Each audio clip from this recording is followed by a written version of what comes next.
जब मन उदास हो तो इसे प्रियालाल की लीला चरित्रों में, महापुरुषों के चरित्रों में, महापुरुषों के वचनों में इसको लगावें। इसकी उदासी प्रभु के चिंतन से दूर करें, ना कि विषय भोगों से। अगर कहीं किसी माया रचित वस्तु, व्यक्ति, स्थान के संयोग से तुम्हारी उदासी नष्ट हो रही तो परिणाम में उपासना भी नष्ट हो रही है। ध्यान देना इस विषय पर।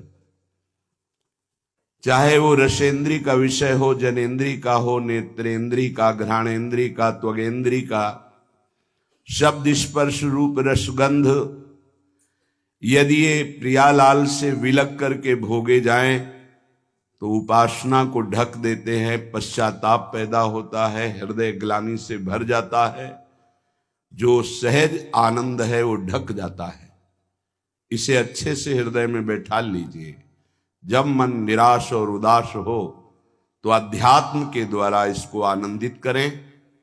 विषय भोगों में लगाकर आध्यात्मिक शक्ति छीन करके कभी कोई उदास मन को प्रसन्न नहीं कर पाया, न कर पाएगा, ना है किसी का। चाहे जितना वैभव एकत्रित कर ले लोक लोकांतर का, मन प्रसन्न नहीं हो सकता। मन प्रसन्न होता ही परमात्म चिंतन से है। अगर भजन की खुराक मन को नहीं दी तो विषय खुराक में टूट पड़ेगा, वो तुम्हारे रोके नहीं रुकेगा। अगर इसे कोई रोक सकता है तो भजनानंदी, चाहे वो गृहस्थ हो या विरक्त हो, जितना आप भजन रूपी धन एकत्रित करेंगे वो महाबल है, उसी से मन को रोका जाता है। भजन करते करते हृदय सरस होता और लीलाओं में सुख मिलने लगता है। प्रभु की रसमयी लीलाएं हैं। वृंदावन में महामाधुर्य रस बरस रहा है, जो शब्द रसों का, भजन का सार है। नित्य विहार रस, नित्य विहार भजन। श्रीपाद प्रबोधानंद जी महाराज वर्णन करते हैं, उपासक अगर कोई वासना रखेगा तो इस उपासना की सिद्धि में बहुत विलंब हो जाएगी। सच्ची कहते हैं, कहीं सुख नहीं है। आपका मलिन हृदय इसलिए हर जगह आसक्ति बस चिपक रहा है। ये भोग, ये सुख, ये सुख, ये सुख।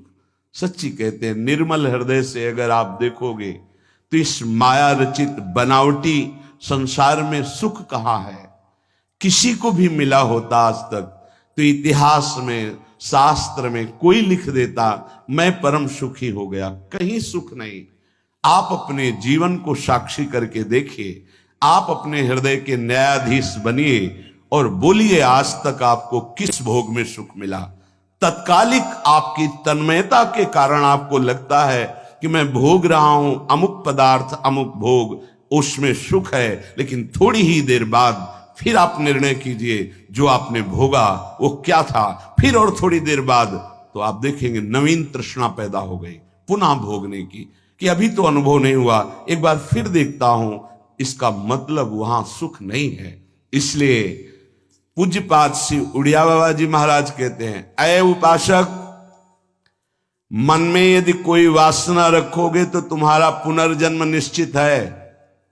बहुत ध्यान से सुनिएगा। ये बड़े न्यायाधीश हैं, ये ब्रह्म प्राप्त, भगवत प्राप्त महापुरुष जो बोलते हैं, यही प्रमाण माना जाता है। अगर आप महान पाप किए हैं और कोई महात्मा कह दे जाओ, एक भी पाप का दंड आपको नहीं मिलेगा। सच्ची माना ना। ये न्यायाधीश हैं, ये बड़े बड़े महापुरुष। इसीलिए इनसे जो लाभ मिलता है वो भगवान से भी बढ़कर लाभ कहा जाता है। क्योंकि भगवान में तो जब पूर्ण शरणागति होती तब हम तो हम सर्व पापेभ्यो मोक्षयिष्यामि मा शुचा, और पूर्ण शरणागति यही महापुरुष जन कराते हैं। एक एक शब्द पर कभी संशय मत करना। ये जीवन का वो सूत्र है जिनके आधार पर बाल्यावस्था से चला गया है। अय उपासक, अय साधक, मन में यदि कोई वासना रखोगे तो पुनर्जन्म तुम्हारा निश्चित हो गया है। होश में हो जाओ। वासना, ये भोग लूं, ये देख लूं, ये चाहत है, इसके सिवा हम नहीं कुछ पसंद करते, इसके बिना हम नहीं जी सकते, ये सब वासना। हिरन में ममता हो गई तो भगवान के पुत्र हैं, भगवान ऋषभ देव जी के पुत्र हैं भरत जी महाराज, अगला जन्म हिरन का हुआ। स्त्री में आसक्ति हो गई पुरंजनी में, तो पुरंजन का अगला जन्म स्त्री का हुआ। अगर कोई भी वासना है आपका जन्म होगा, प्रमाण सहित कहते हैं बाबा। प्रार्थना करते हैं कोई वासना रहने न पावे, नहीं तो अगला जन्म हो जाएगा। बड़ा ये बहुत सूक्ष्म विषय है। एक महात्मा पधार रहे थे तो वृक्ष के नीचे लेटे थे, ऊपर आम का फल था। पके हुए आम के फल में दृष्टि चली गई, अंतिम समय तो उसी में कीड़ा बनकर आम के पेड़ में आए।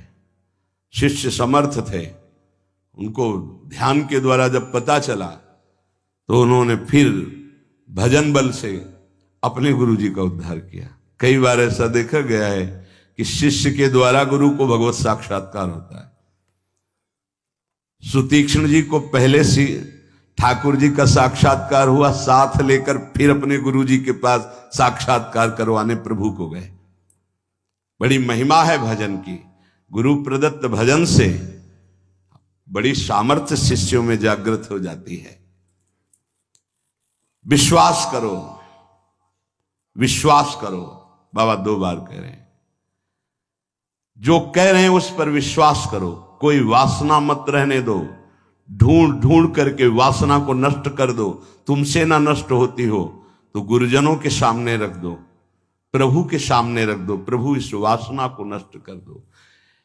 देख लो, भंडारे की वासना ने सांप बना दिया, मृग की वासना ने मृग बना दिया, हिरन बना दिया। हमारी इतनी वासना है, हमारा क्या होगा? कभी विचार किया है अंदर बैठ के? कितनी बाजार लगी वासना की।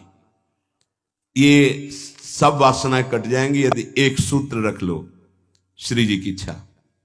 ऐसा करेंगे, हाँ, श्री जी की इच्छा से, अंदर से ऐसा, हाँ, प्रियाजू की जैसी इच्छा। वो तुम्हें बांध ही नहीं पाएगी कोई वासना, क्योंकि प्रियाजू प्रधान हो गई है। उपासक प्रभु को भूल जाता है। जब कोई वासना होती तो अपना ऐसा अंधकार पैदा करती है कि प्रभु को भूल जाता। जैसे भरत जी भूल गए, जिन प्रभु के स्मरण में बाधा ना पड़ जाए, राज रानी राजपुत्र और राज्य का त्याग कर दिया। वही हिरन की बाधा को कैसे स्वीकार कर लिया कि प्रभु का विस्मरण हो रहा है, प्रभु की सेवा छूट रही हो, हिरन के दुलार में घूम रहे हैं, हिरन बनना पड़ा। बहुत सावधान। अगर हम सब सावधानी पूर्वक उपासना करें तो इसी जन्म में हम जीवन मुक्त हो जाएं। गुरुदेव, इष्ट, इष्ट का मंत्र और माला, ये साधना की 4 विशिष्ट पद हैं। गुरुदेव, इष्टदेव, इष्ट मंत्र और जिससे माला, जिससे मंत्र जपते हैं, इनमें एक भी नहीं बदलना चाहिए, बहुत जल्दी सिद्ध हो जाएगा। माला ऐसे नहीं कि गंदी हो गई फेंक दी, दूसरी नई माला ले ली, टूट गई मुझसे, या माला की थैली, दोनों। एक उपासक के पास फटी हुई बहुत मलिन थैली थी, हमने कहा बदल दो ना। नहीं, गुरु प्रदत्त है, ये आजीवन चलेगी। ऐसे बहुत जल से धो देंगे, यमुना जी में धो देंगे, बदल तो नहीं सकते, आजीवन के लिए। अच्छा लगा, ठीक है, गुरु प्रदत्त है, इसे बदल नहीं सकते। माला झोली, यहां रोज नई चमकती हुई, देखो ध्यान दीजिए, गुरु, इष्ट, इष्ट मंत्र और माला, ये चारों बहुत जल्दी परिपक्व अवस्था प्रदान करती है। इनमें से एक भी यदि बदला जाए तो बेविचार दोष उत्पन्न हो जाएगा।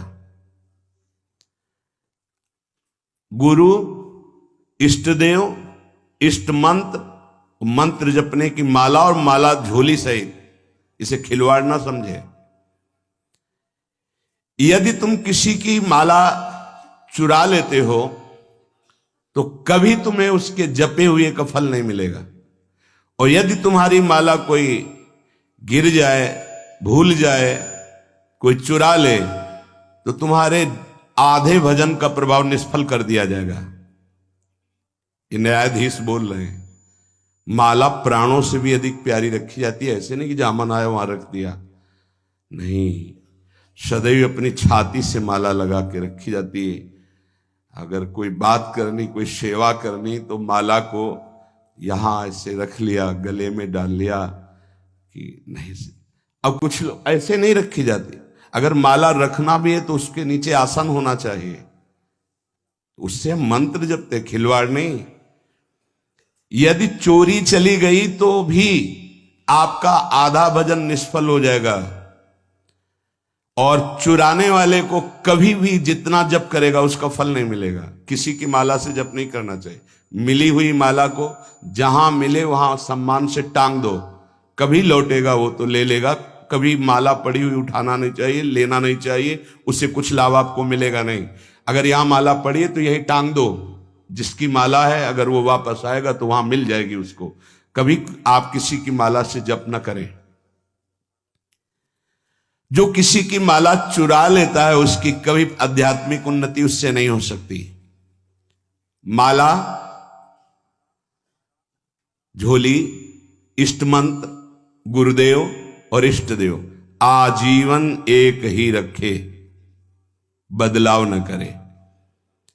यावत जीवन इन चारों को एक रखे, गुरुदेव, इष्ट देव, इष्ट मंत्र, इष्ट माला, उपासक बहुत जल्दी परिपक्व अवस्था को प्राप्त हो जाएगा।